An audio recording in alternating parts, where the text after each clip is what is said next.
দুদিনৰ পিছত নাম হ'ব অযোধ্যাৰ ৰজা কৌশল্যা হ'ব ৰাজমাতা আৰু মই মন্থৰা সুন্দৰী ভাবিছিলো ঘৰত ৰজা হ'ব কৈকেয়ী ৰাজমাতা হ'ব আৰু মই মন্থৰা সুন্দৰী ৰাজমাতা দাসী হ'ব মোৰ কি অৱস্থা হ'ব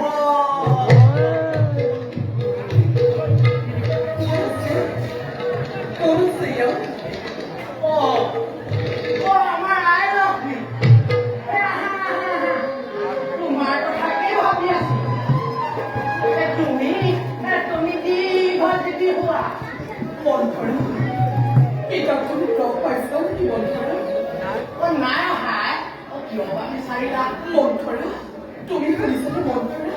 পিতাই ৰাজ্য পুত্ৰ ৰাজ ছবিহে পাতিছে আকৌ দুদিনৰ পিছত তুমি ৰাজৰাণী হ'বা পিতা কৈছে মন্থৰা বোধহয় এই মাজুৰাণী কক্ষতে আছে নেকি তোমাৰ মুখখনি দেখোন বৰ মলিন দেখিছো মোৰো কিয় জানো এই সংবাদ শুনাৰে পৰা চকুটো নাচিব ধৰিছে মন্থৰা মোৰ কেনেকুৱা হৈছে মন্থৰা সেইটো ভালৰ লক্ষণ নহয় আমাক গুৰুদেৱে কৈছিল কি কৈছে মন্থৰা সাপক গাখীৰ খোৱা তাৰ কোনো ক্ষতি নাই কিন্তু সেই তিৰোতা চকু নাছিলে আৰু ৰক্ষা নাই এতিয়া কি হ'ব মন্থৰা মই যে কিছুমান দেখিছো অদ্ভুত দুঃস্বপ্ন মন্থৰা দুঃস্বপ্ন দেখিছা ময়ো এক ভয়ানক দুঃস্বপ্ন দেখিছো নহয় তুমি কি দুঃস্বপ্ন দেখিলা মন্থৰা কোৱা মন্থৰা শুনা তেন্তে কোৱা মন্থৰা এই মাতৃ দুৰ্গা দেৱীয়ে মোৰ ওচৰলৈ আহি ক'লে কি ক'লে মন্থৰা বোলে মন্থৰা তই বোলে ৰামক ভাল পা মই ৰামক ভাল পাওঁ ৰাম সীতা মোৰ বুকুৰ ধৰ দেৱীয়ে মোক ক'লে সাৱধান মন্থৰা ৰামক ৰজা হ'বলৈ নিদিবি ৰাম ৰজা হ'লে সেই অযোধ্যাত মহা অঘটন ঘটিব এতিয়া কি হৈছে মন্থৰা মই যে ক্ৰছ কৰি দেখি পালে মন্থৰা কোনে কৰিব সকলো এই গুজৰাটৰ কথা তুমি মহাৰাজক জোৰ কৰি ধৰা এই অভিষেক বন্ধ কৰা স্বামী দেৱতা ভৰি ধৰি কান্দি কান্দি মই নোৱাই দিয়া মুঠতে যেনে তেনে এই অভিষেক বন্ধ কৰা নহ'লে ৰামো যাব অযোধ্যাও যাব নাই নাই মন্থৰা এইবোৰ হ'ব নোৱাৰে মন্থৰা ক'ত আছে পিতা মোৰ ক'ত আছে আৰ্য পুত্ৰ সেই মন্থৰা মই তুমি অমুকেদি ৰক্ষা কৰিবা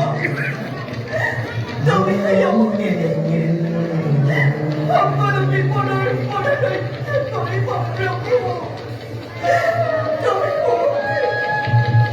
তুমি মোকে সকলো বিপদৰ পৰা ৰক্ষা কৰিবা প্ৰভু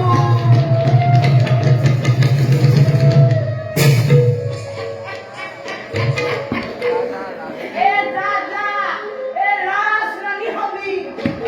মোৰ নাম মন্থৰা সুন্দৰী মন্থৰা কি হৈছে অৰ্থাৎ ৰাজ্যজুৰি উৎসৱ মুখৰ পৰিৱেশ কি হৈছে মন্থৰা তুমি হ'বলা একোৱেই নাজানা মন্থৰা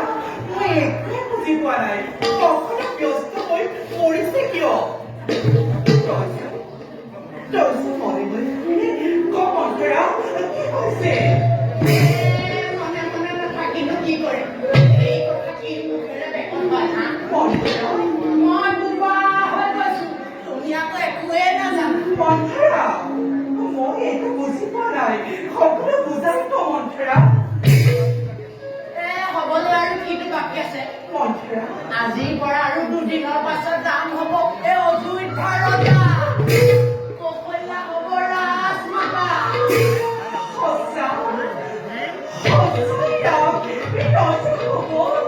সঁচা নহয়তো কি মই মিছা কথা ক'মনে মন্থৰা মোৰ নাম ৰজা হ'ব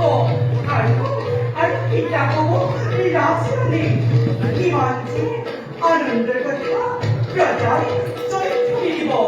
কেৱলাই দিব নিৰ্মালী মন্থৰা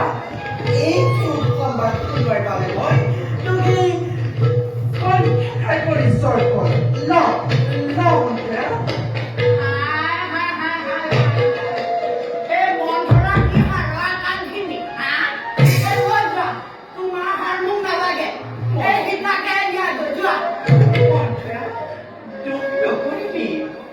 এতিয়া তই শুদ্ধ কণ্ঠখাৰকে ন ৰাজছবিৰ নামতো বহুত পুৰস্কাৰ দিম খুব আনন্দ হৈছে নহয় মন্থৰা কি জানো কম আনন্দৰ কথা সতিনী পুত্ৰ ৰজা হ'ব ঠিক কৰি ৰাক্ষসী এই ৰাজ্যখিনি মই নে তুমি এতিয়াও কৈছো সাৱধান হোৱা এই মহাৰাজক অনুৰোধ কৰি এই অভিষেক বন্ধ কৰা মন্থৰা নহ'লে ঘৰৰ নহয় তুমি পথৰ ভিক্ষাৰিনী হ'বা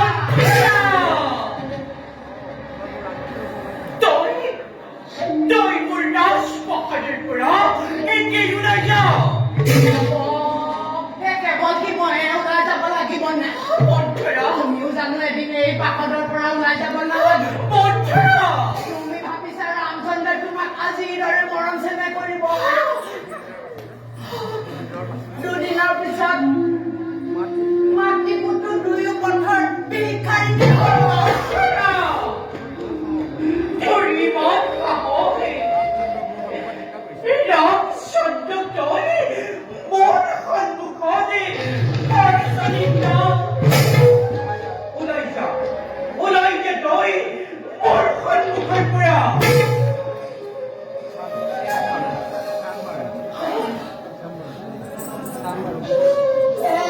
চাম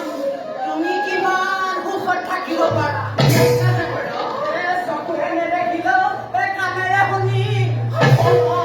এতিয়া কৈছো সাৱধান হোৱা যদি তুমি মাতৃ পুত্ৰ মংগল কামনা কৰিছা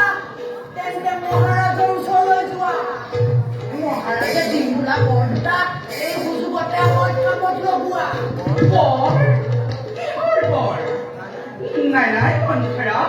মোৰ একেবাৰে নাম প্ৰয়োজন মহাৰাজ দীৰ্ঘজীৱী হওক ৰাম সীতা সুখৰে থাকক তাৰ বাহিৰে মোক একো বৰৰে প্ৰয়োজন নাই মন্থৰা নালাগে মোক একো বৰে নালাগে তুমি ভুল বুজিছা সৌভাগ্যই তোমাৰ আগত দেখা দিওঁতে এই মহাৰাজে দিনবোলা বৰ দুটা কামত লগোৱা শুনা এটা বৰে বিচাৰিবা ভৰতৰ ৰাজঅভিষেক ভৰতৰ ৰাজছবিকে ৰাম হ'ব ভৰতৰ ৰজা এই আনটো বৰে বিচাৰিবা চকু 10 বছৰ বাবে ৰামৰ বনবা ভৰতৰ সিদিনাখন এই ৰামৰ বনবা মই আহিলো শুনা ভৰতৰ সিদিনাখন এই ৰামৰ বনবা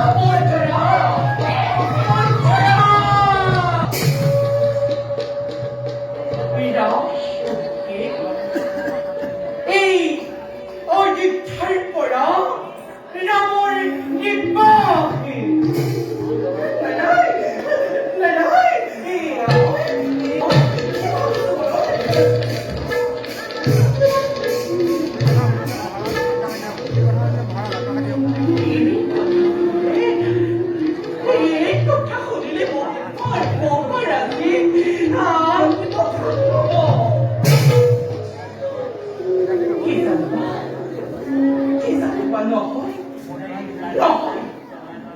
নহয় মন্থৰাই ঠিকেই কৈছে মই ৰাজমাতা হ'ব লাগিব ঘৰত হ'ব লাগিবই অযোধ্যাৰ ৰজা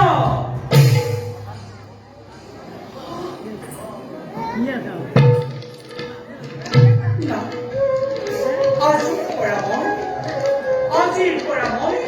স্নেহময়ী জননীৰ পৰিৱৰ্তে বিশাল মূৰ্তিৰ পৰিৱৰ্তে মই আজিৰ পৰা কেৱল ভাৰতৰ জননী